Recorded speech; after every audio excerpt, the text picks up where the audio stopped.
Well, Tom and I had a conversation back, and I said, we're going to stay positive, right? And he said, yeah, absolutely.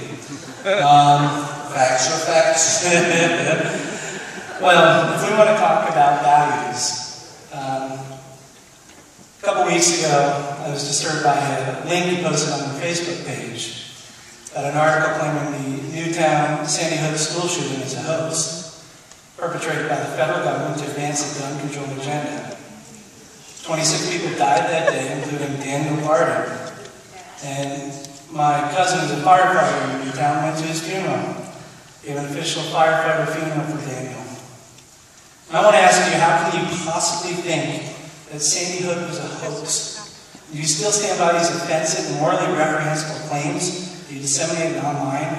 And what do you say to the first responders who saw the carnage, the families like Daniel's who lost their angels? Yeah. About whether it really happened, Sal. Some of the people. Oh, boo. Boo. If you recall, there was a picture of a man walking in whose daughter had died. He was smiling and joking. When he walked into the room, he turned and all of a sudden had tears in his eyes. Why? I questioned that. We saw these pictures, and you know, there's a lot of stuff that floats around Facebook. Whether it's all true or not, it's called an open discussion. Nothing wrong with an open discussion. I pushed a lot of things out there. Yeah. Most of us were all open discussions. For us to settle a bit, what is your take on the controversy involving emails between a former county official and several city council members? You know, Greg Severance did some good work for the county. He was instrumental in some of the transportation funds that I mentioned previously, but what we did, we had to do.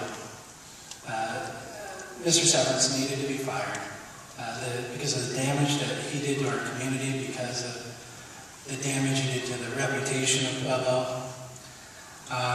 The whole thing is such a sad black eye to our community. But I think what's important now is to move on and start healing as a community. I think, you know, I was serving on the Parks Board for 9.5 years. We went by the same rule of the City Council. No closed-door meetings, no exchange of emails to come up with decisions like that.